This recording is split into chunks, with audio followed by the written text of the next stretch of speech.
ప్రభాస్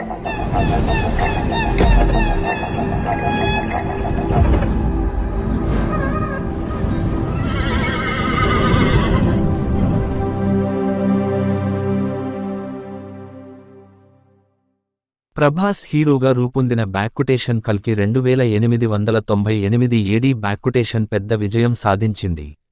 ఇప్పుడు బ్యాక్కుటేషన్ కల్కి 2 బ్యాక్కుటేషన్కి సంబంధించిన క్రేజీ విషయాలను పంచుకున్నారు నాగ్ అశ్విన్. కల్కి పాత్ర లీక్ చేశారు. ప్రభాస్ హీరోగా నటించిన బ్యాక్కుటేషన్ కల్కి 2898 ఏడీ బ్యాక్కుటేషన్ సినిమా గతేడాది విడుదలై భారీ విజయం సాధించింది. ఈ మూవీ 1200 కోట్లకు పైగా కలెక్షన్లని సాధించింది.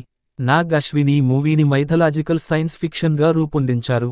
మైథలాజికల్ అంశాలకు సైన్స్ ఫిక్షన్ జోడించి ఈ మూవీని తెరకెక్కించారు. ఇందులో ప్రభాస్ భైరవ పాత్రలో నటించారు.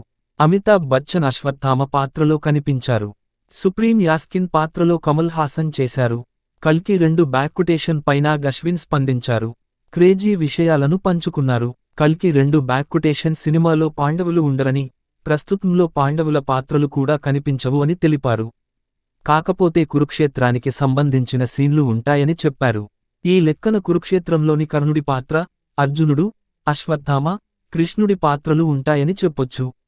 ఈ క్రమంలో మరో ఆసక్తికర విషయానికి రివీల్ చేశాడు నాగ్ అశ్విన్. కృష్ణుడి పాత్ర గురించి రియాక్ట్ అయ్యారు. ఆ పాత్రలో మహేష్ బాబు నటిస్తే అదిరిపోయేదని, ఫ్యాన్స్ బాగా ఎంజాయ్ చేసేవారని, సినిమా 2000 కోట్లు వసూలు చేసేదన్నారు నాగ్ అశ్విన్. కల్కి 2 బ్యాక్కుటేషన్లో కల్కి పాత్రలో ఎవరు కనిపిస్తారనే దానిపై కల్కిగా కొత్త ఫేస్ ఉంటుందని వెల్లడించారు.